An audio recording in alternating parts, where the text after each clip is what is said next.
Robert E. Howard, Bran Morn, and the Picts. By Rusty Burke and Patrice Louinet. "There is one hobby of mine which puzzles me to this day," wrote Robert E. Howard to H.P. Lovecraft in 1932. "That is my interest in the people which, for the sake of brevity, I have always designated as Picts. I am of course aware that my use of the term might be questioned, but to me Pict must always refer to the small, dark Mediterranean aborigines of Britain. This is not strange, since when I first read of these aborigines they were referred to as Picts, but what is strange is my unflagging interest in them.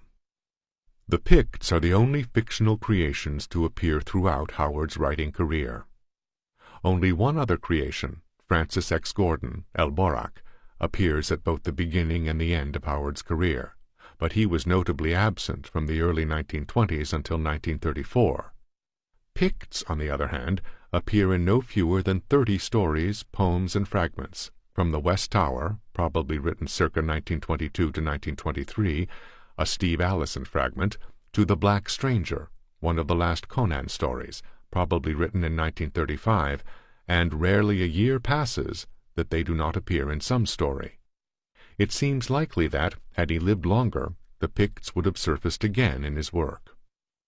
The Picts appear in many different contexts. In the second story Howard sold professionally, The Lost Race, they are living underground, apparently somewhere in the south of Britain, having been driven there by Celtic invaders. In the Bran Morn tales, they are the pre-Celtic inhabitants of Scotland, fighting back the invading forces of Roman Britain. In the stories of Turla O'Brien and Cormac MacArt, they are the last surviving remnants of Bran's people, now pitted against the Norsemen who have established themselves in the remote northern islands off the coast of Scotland. In the Cull series, they are barbaric allies of the Valusian king, while in the Hyborian age of Conan, they are the savage inhabitants of a wilderness that stretches from the western borders of Aquilonia to the sea. In the James Allison stories, they are a bestial, jungle-dwelling race. Always, they are at the outer fringes of the world. Howard told an interviewer, "The first character I ever created was Francis Xavier Gordon, Elborak. He came to life in my mind when I was about 10 years old. The next was Bran Morn, the Pictish king. He was the result of my discovery of the existence of the Pictish race when reading some historical works in a public library in New Orleans at the age of 13. Somewhat earlier, Howard had told H.P. Lovecraft that he had first read of the Picts in histories of Scotland, of which he was an enthusiast, but that these had been bare mentionings, usually in disapproval. Then, when I was about 12, I spent a short time in New Orleans and found in a Canal Street library a book detailing the pageant of British history, from prehistoric times up to, I believe, the Norman Conquest.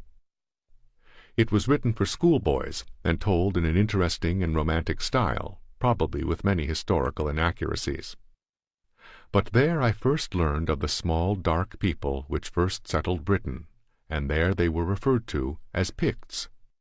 I had always felt a strange interest in the term and the people, and now I felt a driving absorption regarding them. The writer painted the aborigines in no more admirable light than had other historians whose works I had read. His Picts were made to be sly, furtive, unwarlike, and altogether inferior to the races which followed, which was doubtless true. And yet I felt a strong sympathy for this people, and then and there adopted them as a medium of connection with ancient times. I made them a strong, warlike race of barbarians, gave them an honorable history of past glories, and created for them a great king, one Bran Morn.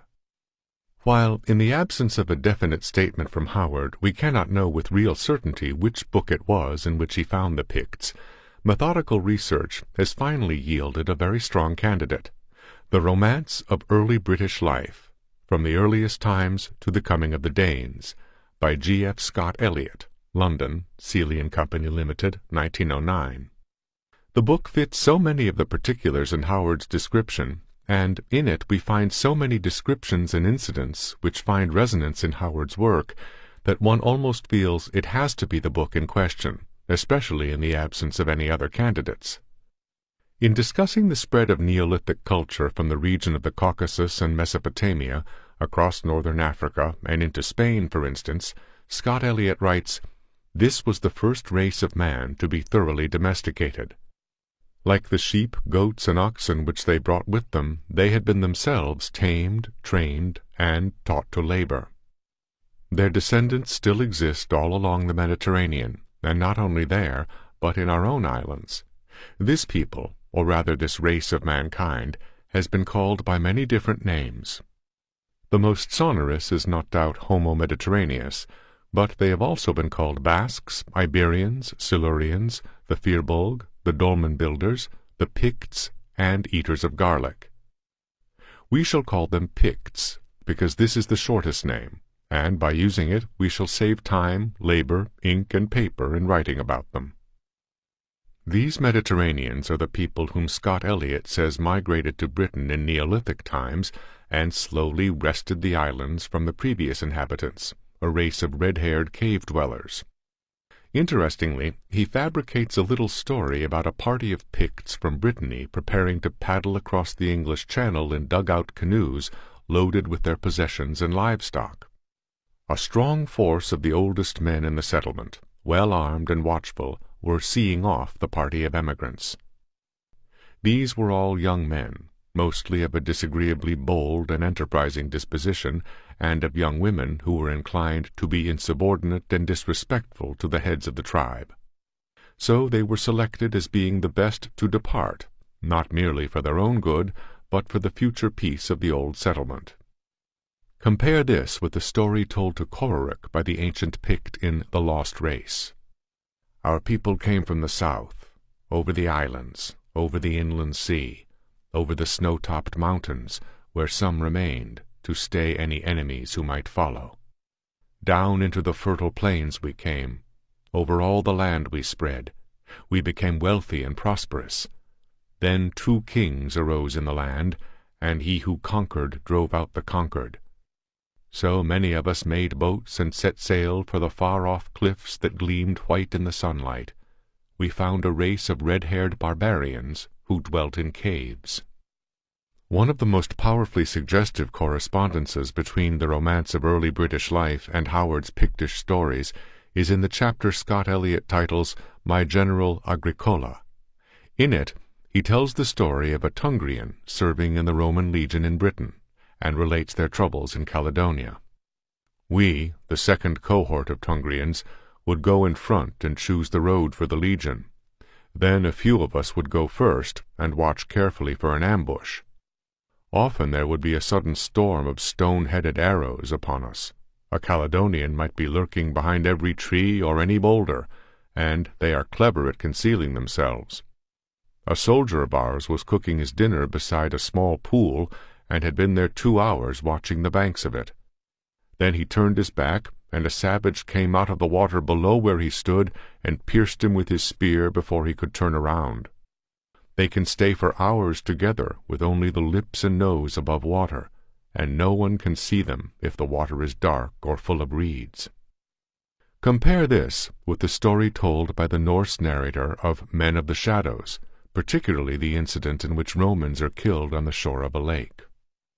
Scott Elliot's outline of Pictish history is generally in accord with the scholarship of the day, differing from the mainstream only in using the term Picts to designate these Mediterranean invaders of ancient Britain.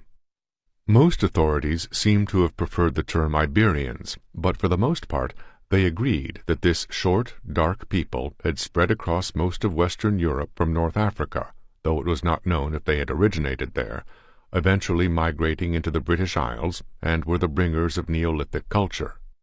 They were thought to be related, though none could say precisely how, to the Basques, and some speculated that they were kin to the Silers, ancient Welsh, Picts, ancient Scots, Lapps, Finns, and other remnants of pre-Celtic peoples.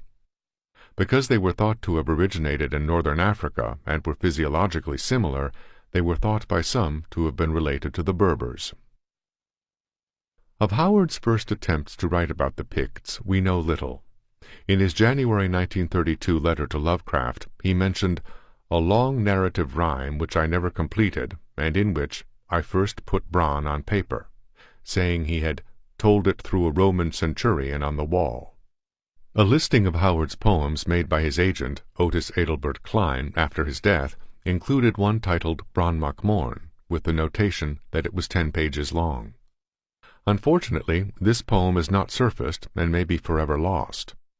In a letter dated October 5, 1923, Howard told his friend Clyde Smith of a book he was writing for my own amusement, which featured, among others, Bran Morn, who was the greatest chief the Picts ever had. This work, too, has not surfaced. Possibly Howard did not get far with it. Note, the story has been found, returned to untitled. The earliest work featuring Bran or the Picts that we do have is Bran Morn, 3 handwritten pages on composition paper, probably dating from Howard's high school days, circa 1922 to 23. It is set during a time when the Picts are warring against both Gaelic and Norse invaders, but Bran apparently sees a greater foe looming. A hard, thankless task it is to raise the Pict nation out of savagery and bring it back to the civilization of our fathers, of the age of Brennus. The Picts are savages. I must make them civilized, because I know that no barbarian nation can stand before Rome. Here is our earliest glimpse of a theme that will run throughout Howard's dealings with the Picts. They are a once great civilized race, fallen into barbarism or savagery. This theme, of course, finds echoes in much of Howard's other work as well.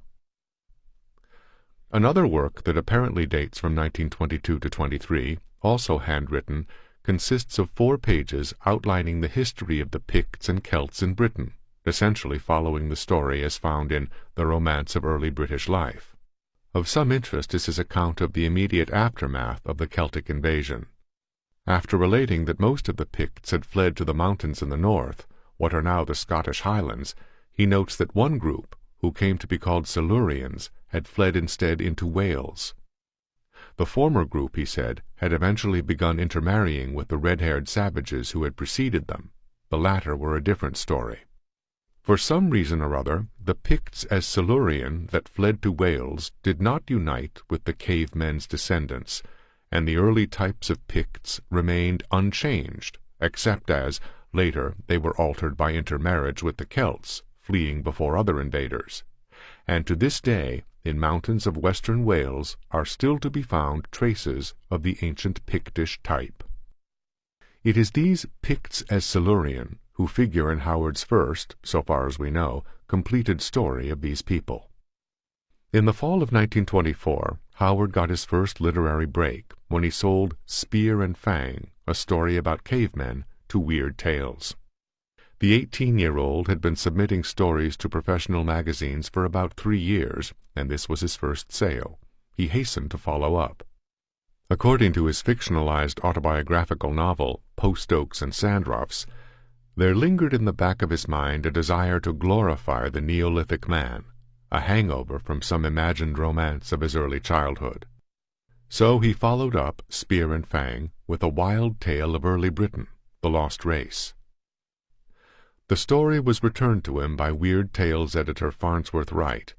As for The Lost Race, he had found several faults with it, in that it left too much to the imagination and left some important facts unexplained. However, the editor professed himself ready to take the story if the changes and additions which he suggested were made. Post Oaks and Sandroughs, page 35. Howard had used the thinly disguised titles Talon and Bow and The Forgotten Race. Though he felt a sinking of the heart when he contemplated rewriting The Lost Race, Howard did make the changes sought by Wright, and the tale became his second sold to and fourth published in the magazine, appearing in the January 1927 issue. The Lost Race, like Spear and Fang, is a relatively straightforward adventure story, with little of the truly weird in it. A Briton named Corrick is traveling from Cornwall to his home somewhere to the east, when he is captured by a band of very small, dark-complexioned men, armed with stone tools and dressed in furs. They take him to an immense cavern where he is brought before their apparent leader, an incredibly ancient man, from whom he learns that these people are Picts. He is incredulous. Picts? I have fought Picts in Caledonia. They are short, but massive and misshapen, not at all like you. They are not true Picts, the ancient tells him, and relates to him the story of the lost race, which we have already quoted above. Cororook is bewildered by the ancient's evident hatred of him and of all the Celts. That these people were even human, he was not at all certain. He had heard so much of them as little people, tales of their doings, their hatred of the race of man, and their maliciousness flocked back to him.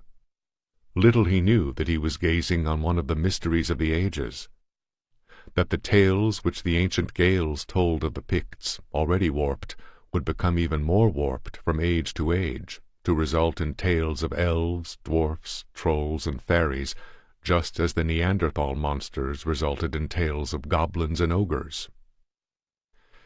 There is little in this story of the Picts that we do not find in Scott Eliot's book, save, of course, Howard's passionate intensity.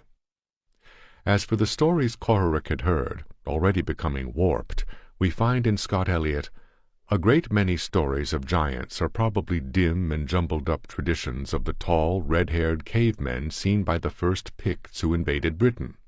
But at a much later period the conquering Pict is himself overcome by the Gaelic Celt. Then it is his turn to become a malignant gnome, a dark little dwarf, whose stone arrows are much to be dreaded. It is by no means improbable that the little people, that is, the small dark Picts, did live on for many years in those underground houses of theirs. This idea was not original with Scott Eliot, of course. Numerous writers of the time expressed the idea that fairy tales and myths must have some basis in historical fact. The Lost Race was accepted by Weird Tales in January 1925. It was not published until 2 years later. It is just over a year later that we find evidence of the next story of the Picts, when Weird Tales editor Wright rejects Men of the Shadows, saying, "I thoroughly enjoyed Men of the Shadows, but I fear I cannot use it in Weird Tales. It is too little of a story, despite the vigorous action in the opening pages. It is rather a chronicle of a tribe, a picture of the evolution of a race, and thereby it lacks the suspense and thrill that a story of individual conflict and hopes and fears and drama would have." This is, so far as we now know, the first completed story featuring Bran Morn, and, while Wright's comment that it is too little of a story seems just, it is a seminal work for our understanding of Robert E. Howard's conceptions of the Picts, with its lengthy history of the race, as told by an aged wizard. It is here that we find new elements grafted onto the story of the Mediterranean race. Men of the Shadows is narrated by a yellow-haired Norseman who has served with the Roman legions manning Hadrian's Wall. We have already noted that The Romance of Early British Life also told the story of a Roman legionary serving in Caledonia, and that the incident by the lake, in which our narrator's final 2 companions are speared by a Pict who has submerged himself, very clearly echoes a similar incident in Scott Eliot's book. The narrator is captured by the Picts, but they are stayed from killing him by the command of their leader, before whom he is brought after he is recovered. When this chief refers to the Picts as "my people," the Norseman remonstrates, "But you are no Pict." "I am a Mediterranean," the chief replies. "Who are you?" "Bran Morn." "What?" I had expected a monstrosity, a hideous, deformed giant, a ferocious dwarf built in keeping with the rest of his race. "You are not as these." "I am as the race was," he replied. "The line of chiefs has kept its blood pure through the ages, scouring the world for women of the old race." Bran, then, is a pure Pict, while the rest of the race has degenerated. The ancient in the Lost Race had said the Picts of Caledonia were not true Picts. We will recall that in both Scott Eliot and The Lost Race it was suggested that the Picts, pushed by the Celts into the wild hills of the west and north, to which they had themselves pushed the earlier red-haired cavemen, had interbred with their savage predecessors and became a race of monstrous dwarfs. Because the line of chiefs had kept its blood pure, though, Bran represents the race as it once was. We can only wonder what his relationship to the Silurian Picts might be, for Howard does not make it explicit. The Norseman is then witness to a confrontation between Bran and an aged wizard, what appears to be a contest of wills, a combat between the eyes and the souls behind them. When Bran has triumphed, the ancient relates to his listeners the history of his race, and we find some remarkable new elements now grafted onto the story of the Picts. We learn that they were a nameless tribe in the beginning, and had their origin somewhere in the northwest of the continent we now know as North America. They were the first race of men, though beast men, Neanderthals, preceded them. The second race were Lemurians, the third race Atlanteans, also identified as Cro-Magnons, and the fourth race Celts. The beast men, who may be identical with the reindeer men, red-haired savages, first fled southward before the nameless tribe, then crossed over to Africa via a chain of marshy islands, then northward into Europe. The Picts, or nameless tribe, first drifted from their original home to islands southeast of there, then fled eastward when a cataclysm destroyed their islands, now mountain peaks, then migrated into South America during the Ice Age, and then moved on to Atlantis, driving the Atlantean Cro-Magnons into Europe, where they displaced the Neanderthal beast men. Following an internecine conflict, a portion of the nameless tribe migrated to Africa, and from this point their story follows the historical one. These new elements appear to be derived from several sources. The first race and successors come from Theosophy, a quasi-religious movement founded by Madame Helena Blavatsky in the 19th century. Her work was a hopeless gallimaufry of quasi-oriental religion and philosophy combined with imperfectly understood science, or more frequently her rantings against science, and anthropology, not to mention flights of pure unbridled fancy, but she attracted a huge following. It is possible that Howard learned of Madame Blavatsky's theories of the root races and sub-races of mankind through friends acquainted with occult literature or through secondary sources. It would not appear that he had read Blavatsky's own work, for he does not follow her identifications of the races in most particulars, certainly not her ludicrous physical descriptions, nor does he seem to allude in a direct way to any of her ideas. Another source for these ideas appears to have been the work of the British folklorist Lewis Spence, particularly his The Problem of Atlantis, 1924, and Atlantis in America, 1925. In these works, Spence brings together a great mass of geological, botanical, anthropological, and other evidence, together with accounts from classical sources, in an attempt to prove the former existence of an Atlantean continent in the Atlantic Ocean.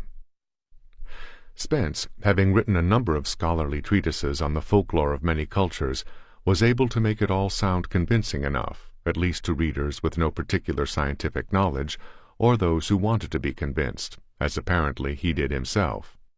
His books have a much greater aura of plausibility than those of the occultists. Spence's argument, in brief, hinged upon the sudden appearance of the Cro-Magnons in southwestern Europe, and the assumption that, since no evidence of an earlier transitional stage was known, they must have acquired their culture somewhere other than Europe or Africa. He attempts to tie together a great mass of anthropological data to show a common culture complex spreading through Africa, Europe, and the Americas at roughly the same time, suggesting that this culture must have originated at some midpoint between those lands, a place no longer accessible to archaeologists, Atlantis. This identification of Atlantis as the source of Cro-Magnon man and his culture seems to have been original with Spence, and as we have seen, Howard identifies the Atlanteans as Cro-Magnons. Atlantis in America goes into greater detail on the American evidence for his thesis and includes a chapter, The Analogy of Lemuria, which presents a brief outline of evidences adduced by other writers for the previous existence of a Pacific continent. Howard must have encountered these ideas between the writing of The Lost Race, accepted in January 1925, and Men of the Shadows, rejected March 1926. Late in July 1925, Howard began a story called The Isle of the Eons. He appears to have written the first 26 pages of the story, which are fairly straightforward action, in that month, then set the tale aside for a time. He then resumed writing the story at about the same time he wrote Men of the Shadows, that is, early 1926. He took up the tale where he had left it and wrote an additional 17 pages, bringing the total to 43 pages, leaving the story, once again, unfinished. He would return to this draft once more in 1927 or 1928, and then write 2 other drafts in 1929. The 1926 portion of the first draft ends as the unnamed Dutchman of the story deciphers some hieroglyphics, concluding that the isle on which he and his companion have been stranded is a remnant of Lemuria. Lemuria is to der Pacific, but Atlantis is to der Atlantic, von Kaelman always said. Dot they had a great civilization when der men on Atlantis were still apes, who were der ancestors of the Cro-Magnon peoples. From Unpublished Draft, page 43. It seems possible, perhaps even likely, that Howard stopped working on The Isle of the Eons to write Men of the Shadows, a story in which he would refine and develop these new ideas. We may also note that the 1926 section of The Isle of the Eons provided new information about the buildings and ruins found on the island, including a number of allusions and comparisons to Central and South American monuments or cities. While Spence posited that the pre-Columbian cultures of South and Central America owed much to Lemuria, Howard's source for the new material in The Isle of the Eons seems to have been not Spence, but E. A. Allen's The Prehistoric World, or Vanished Races, published in 1885, a copy of which was in Howard's library. In this book, Howard not only found names and descriptions he could use in The Isle of the Eons, but also found several chapters that no doubt commanded his attention in view of his interest in the Picts. Chapter 6, for example, is devoted to the Neolithic Age in Europe, and particularly to the Turanians.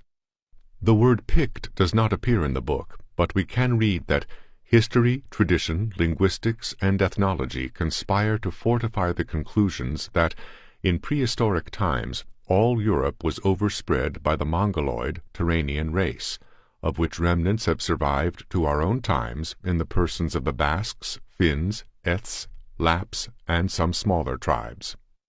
As to their physical description, it conforms to that of the writers we have already mentioned, a race of people small in stature, dark-visaged, and oval-faced, fond of war and the chase, yet having a rude system of agriculture. Allen's book, of course, makes no mention of a possible Atlantean or Lemurian connection for the Picts, and his Turanians are not described as the first race coming from America. Howard, though, did not hesitate to use some of Allen's conclusions to his own ends. For instance, Allen devotes his 10th chapter to the mysterious mound builders of America, and offers the following commentary concerning a mysterious effigy mound. In this case, however, nearly all observers conclude that it was a religious work. Mr. McLean, after describing these 3 figures, propounds this query: does the frog represent the creative, the egg the passive, and the serpent the destructive power of nature? Not a few writers, though not acquainted with the presence of the frog-shaped figure, have been struck with the combination of the egg and the serpent that plays such an important part in the mythology of the Old World. We are told that the serpent, separate or in combination with the circle, egg, or globe, has been a predominant symbol among many primitive nations. Howard draws upon this in Men of the Shadows, thus reinforcing his mythical connection between America, Atlantis, and the Picts. The ancient took a flaming brand from the fire, and with a motion incredibly swift, inscribed the circle and triangle in the air.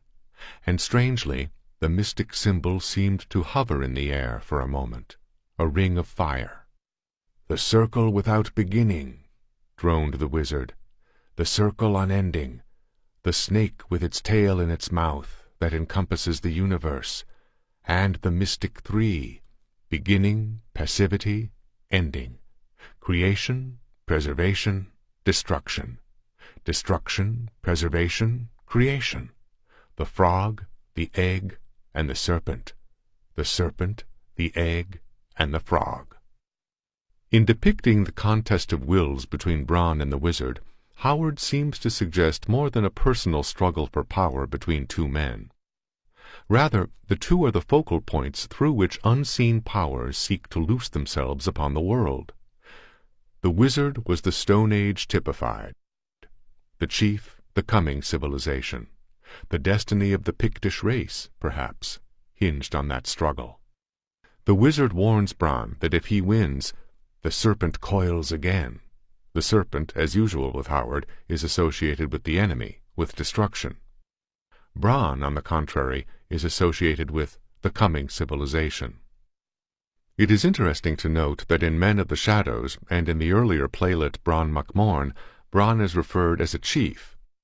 It is not until later in 1926, and the stories of Cull, that the theme of kingship, which we can see as precisely a step toward coming civilization, is first dealt with. It will be almost exactly 4 years before we see Bran mac Morn again, this time as a king. It is in the Cull stories that we next find the Picts. The Picts of the Cull series are barbarian allies of the ancient kingdom of Volusia.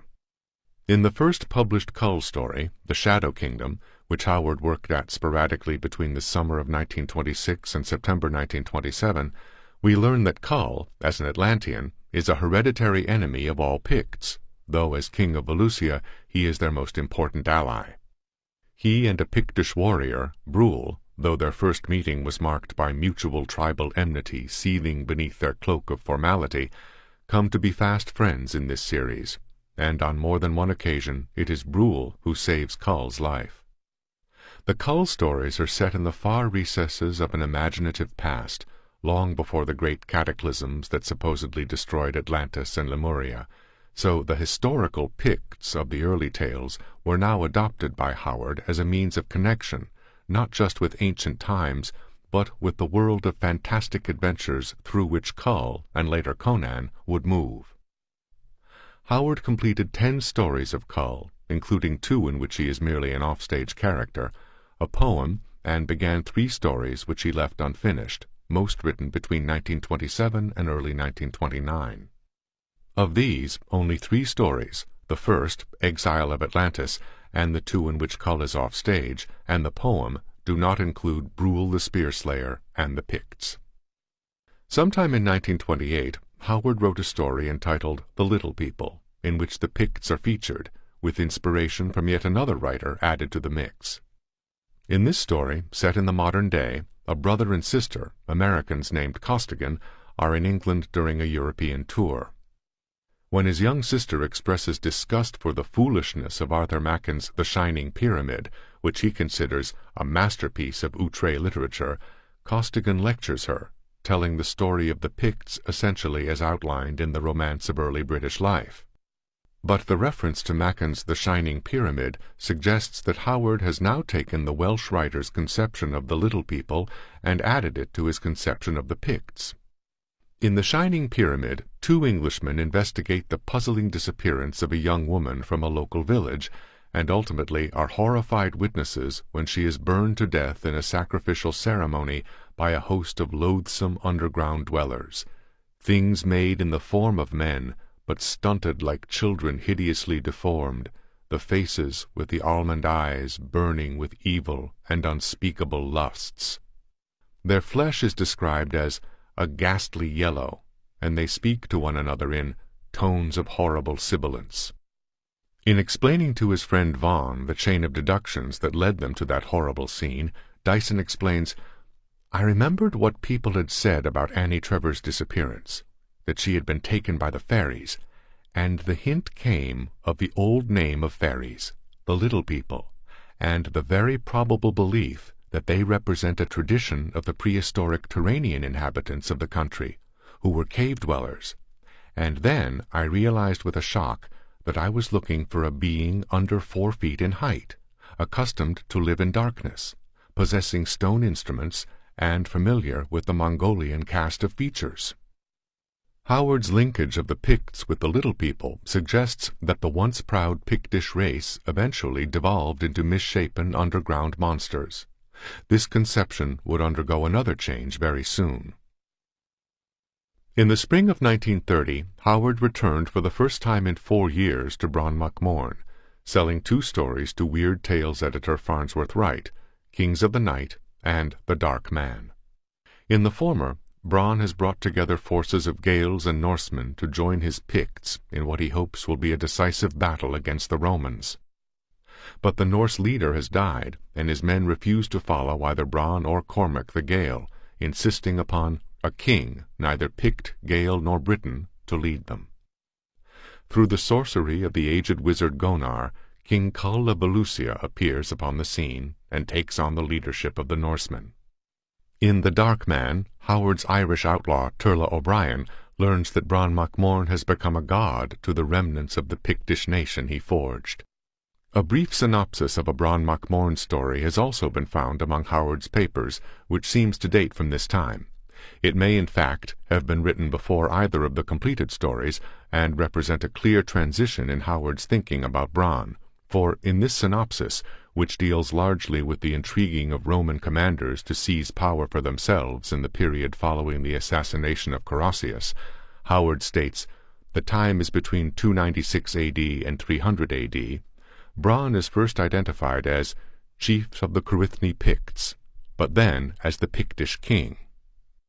In both Kings of the Night and The Dark Man, Bran is referred to as king of the Picts, whereas in Bran mac Morn and Men of the Shadows he was a chieftain. In Kings it is made explicit that Bran rose by his own efforts from the negligent position of the son of a wolf clan chief, had to an extent united the tribes of the Heather, and now claimed kingship over all Caledon. The battle recounted in this tale is said to be the first pitched battle between the Picts under their king and the Romans. Thus comes early in Bran's career. In this story, Howard clearly links his imaginary pre-cataclysmic world of Cull to our own historical world. The wizard, Gonar, tells Bran that he is a descendant of Brule the Spear-Slayer, and tells how only the Picts survived the cataclysm that claimed Valusia, Atlantis, and Lemuria, that they won up the ladder again to civilization before being overrun by the Celts and again hurled into savagery. "Here in Caledon," he says, "is the last stand of a once mighty race, and we change. Our people have mixed with the savages of an elder age, which we drove into the north when we came into the Isles, and now, save for their chieftains, such as thou, Bran, a Pict is strange and abhorrent to look upon." The Dark Man, set some 8 centuries after Kings of the Night, makes clear that Bran's initial triumph, while it forged the Picts into a united nation and enabled them for a time to keep the Romans south of the Wall, was ultimately in vain. Bran mac Morn fell in battle, the nation fell apart. Like wolves we Picts live now among the scattered islands, among the crags of the Highlands, and the dim hills of Galloway. We are a fading people. We pass. Some observers have noted the strong correspondence between Howard's poem The Song of a Mad Minstrel and Rudyard Kipling's A Pict Song from his book Puck of Pook's Hill, and suggested that Kipling's tale in that book of the British-Roman Parnesius and his struggle to hold the wall of Hadrian against the Picts and Northmen during the reign of Maximus may have been an influence on Howard's Bran mac Morn tales. It is a tempting hypothesis, with some strong circumstantial evidence. For instance, Howard's poem, with lines like, "I am the thorn in the foot, I am the blur in the sight, I am the worm at the root, I am the thief in the night," clearly echoes Kipling's, "We are the worm in the wood, we are the rot in the root, we are the germ in the blood, we are the thorn in the foot." When we note that The Song of a Mad Minstrel was sold to Weird Tales in March 1930, the same month Howard sold right The Dark Man and Kings of the Night, we might be excused for thinking it more than coincidence. Add to this the fact that in Kipling's tale of Parnesius he has him making tentative alliances with Picts and Norsemen who are threatening the wall, to try to hold them from attacking until Maximus is able to triumph in Gaul and return the legions he has taken with him, seeming to echo the plotline outlined in Howard's Bran synopsis, and the case seems even stronger. However, Kipling's Picts, which he, like Machen, refers to as little people, are far from being Howard's. Picts seldom fight, Parnesius says. "I never saw a fighting Pict for half a year. The tame Picts told us they had all gone north, and none of the particulars of Howard's tales seemed to suggest a linkage with Kipling's. During the summer of 1930, Howard began a correspondence with the great weird fictionist H.P. Lovecraft. Among the earliest exchanges was a discussion which directly bears upon Howard's treatment of the Picts. Lovecraft, saying that he believed it probable that if there were any human inhabitants of the British Isles before the coming of the Mediterraneans, they were not cavemen or savages, but possibly some of the squat Mongoloids, now represented by the Lapps, wrote, "It's true that the Celts share most vigorously the myth cycle of fairies, gnomes, little people, which anthropologists find all over Western Europe, and attribute to vague memories of contact with the Mongoloids. Since these fair Nordic Celts found a smaller, darker race in Britain and Ireland, there is a tendency on the part of some to be misled and to assume that the little people legends allude to contact with those dark aborigines. This, however, can be clearly disproved by analysis of the myths. For such myths invariably share with the parallel continental myths the specific features, or tracks of these features, of having the little people essentially repulsive and monstrous, subterraneous in their habits of dwelling, and given to a queer kind of hissing discourse. Now, this kind of thing does not apply to Mediterraneans, who are not abnormal or repulsive from the Nordic standpoint, being very similar in features, who did not live underground, and whose language could scarcely have suggested hissing." Howard replied, "Your observations regarding the Mongoloid aborigines and their relation to the fairy tales of Western Europe especially interested me. I had supposed, without inquiring very deeply into the matter, that these legends were based on contact with the earlier Mediterraneans, and indeed wrote a story on that assumption which appeared some years ago in Weird Tales, The Lost Race. I readily see the truth of your remarks, that a Mongoloid race must have been responsible for the myths of the little people, and sincerely thank you for the information." Howard almost immediately put this new knowledge to use in The Children of the Night, which he sold to Weird Tales in October 1930, less than 2 months after the above exchange. In the opening scene of this story, several scholars are having a bull session in the library of a man named Conrad. The discussion turns to the nameless cults of Von Junst, and the author's contention that the Bran cult is still active. But when Von Junst speaks of Picts, he refers specifically to the small, dark, garlic-eating peoples of Mediterranean blood who brought the Neolithic culture into Britain, the first settlers of that country, in fact, who gave rise to the tales of earth spirits and goblins. "I cannot agree to that last statement," said Conrad. "These legends ascribe a deformity and inhumanness of appearances to the characters. There was nothing about the Picts to excite such horror and repulsion in the Aryan peoples. I believe that the Mediterraneans were preceded by a Mongoloid type, very low in the scale of development, whence these tales—" "Quite true," broke in Carowan, "but I hardly think that they preceded the Picts, as you call them, into Britain. We find troll and dwarf legends all over the continent, and I am inclined to think that both the Mediterranean and Aryan peoples brought these tales with them from the continent.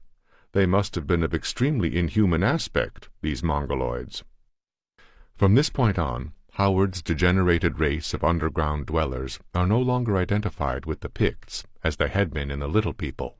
In fact, in Children of the Night, when the narrator, O'Donnell, is recalling a past life as Aryara, he says of the abhorrent race his people called the Children of the Night, "They had once overrun and possessed this land, and they had been driven into hiding and obscurity by the dark, fierce little Picts with whom we contested now, and who hated and loathed them as savagely as did we."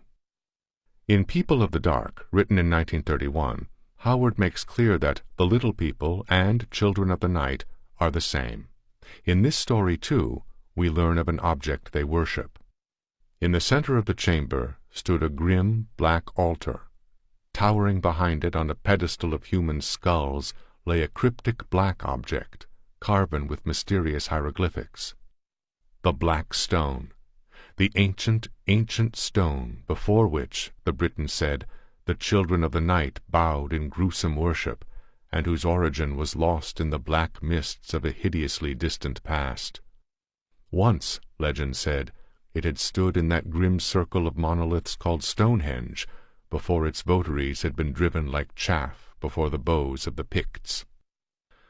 The People of the Dark was returned to Howard by Strange Tales in September 1931 with a request for revisions.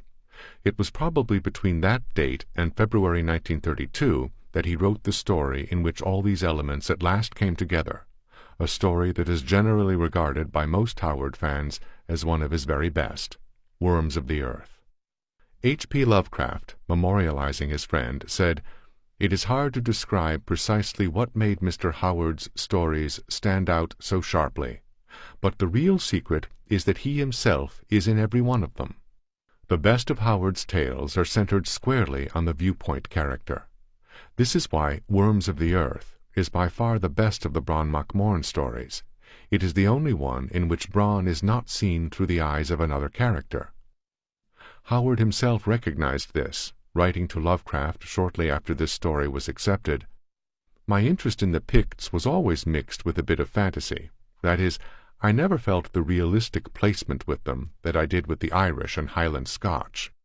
Not that it was the less vivid, but when I came to write of them, it was still through alien eyes. Thus, in my first Bran Morn story, which was rightfully rejected, I told the story through the person of a Gothic mercenary in the Roman army.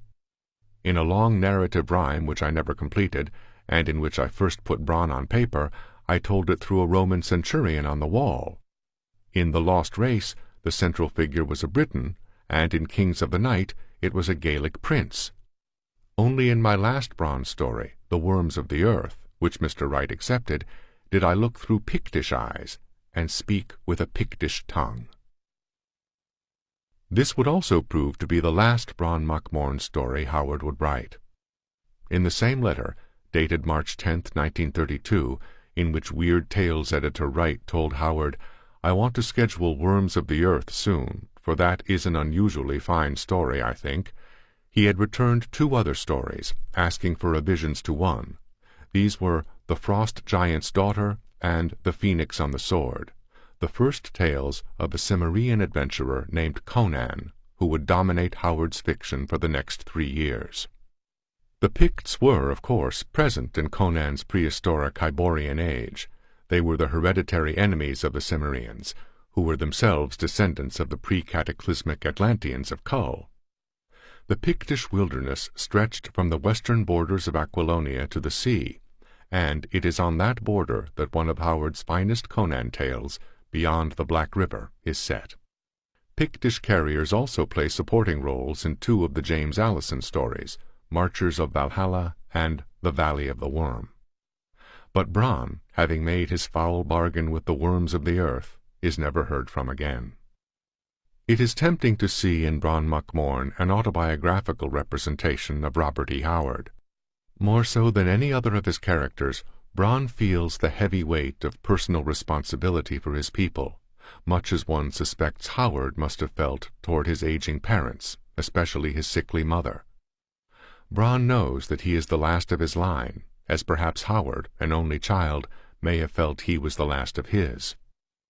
And Howard seems to explicitly suggest this connection when he insists upon his undying fascination with the Picts, and says, "Had I grown into the sort of a man which in childhood I wished to become, I would have been short, stocky, with thick, gnarled limbs, beady black eyes, a low, retreating forehead, heavy jaw, and straight, coarse, black hair, my conception of a typical Pict."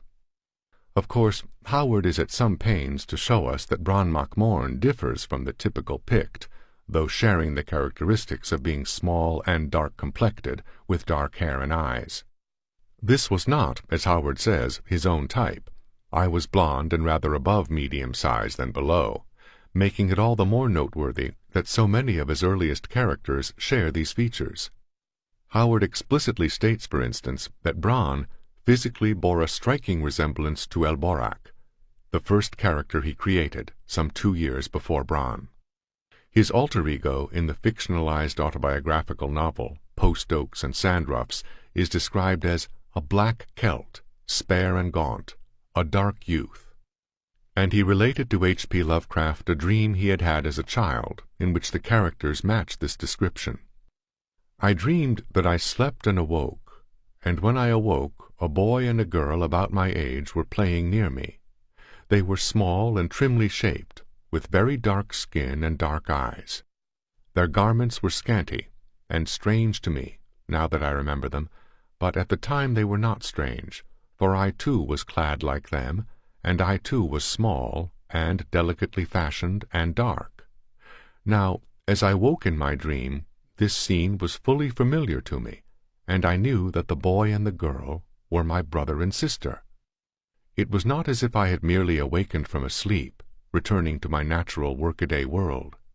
And suddenly in my dream I began to laugh and to narrate to my brother and sister the strange dream I had had. And I told them of what, if there was any truth at all in reality, constituted my actual waking life. I told them that my dream had seemed so vivid while dreaming it that I had actually thought it to be real, and believed myself to be a stocky, blond child living a waking life without knowledge of any other." Howard to H.P. Lovecraft, circa 1930, in Robert E. Howard, Selected Letters, 1923 to 1930, page 77. Many of Howard's Pictish characters share another interesting feature. They have names that share either a BR or GR consonant pattern. All the chieftains of the Picts have the BR pattern: Bran, Brule, in the Cull stories; Barilla, the Lost Race; Dulburn, the Ballad of King Geraint; Brogar, the Dark Man and Tigers of the Sea; and Brulla, the Night of the Wolf, while more primitive Picts generally have names with a GR pattern, such as Grom, Gonar, Grok, and Grolk, or names that fit neither pattern. However, the BR pattern is not reserved to Picts alone. Such characters as Elborak, Turlo O'Brien, Iron Mike Brennan, and Steve Bender also fit the BR pattern and are short, dark-featured, or both. All, like the Picts, are from early in Howard's writing career. Elborak, as we have said, actually predates Bran. What this suggests is that the BR naming pattern, and even more so the seeming identification with small, dark-featured characters, may have had roots in strong and lasting unconscious patterns, and that Howard's admiration for the Picts, leading him to adopt them as a medium of connection with ancient times, may have stemmed from something prior to his discovery of the Pictish race and creation of Bran, possibly predating even Elborak. But while he created many characters who shared these features, he rarely adopted them as his viewpoint characters. Even the earliest Elborak stories are generally told through his associates, until he was able to ally his strong emotional connection and storytelling skills in Worms of the Earth, following which he wrote no further tales of Bran. Interestingly, then, after Worms of the Earth, no Pictish character fits the BR pattern. We have Teanoga, Wolves Beyond the Border. In the first draft his name was Garog, and Zogarsag, Beyond the Black River, in the Conan series, and in these stories, and The Black Stranger, the Picts are primarily howling savages, and in the James Allison tales we find a Kelka, Marchers of Valhalla, and Grom, the Valley of the Worm, both blood brothers to the Aesir heroes, during an era when the Picts seemed to be jungle dwellers. Even the great chieftain of the Hyborian age, who, 500 years after Conan, leads the Picts in overthrowing the Hyborian kingdoms and establishing an empire, while dark-skinned, dark-haired, and dark-eyed, is named Gorm. In other words, Worms of the Earth seems to be the last story in which Howard felt a really personal connection with the Picts, the first and last time he would look through Pictish eyes and speak with the Pictish tongue.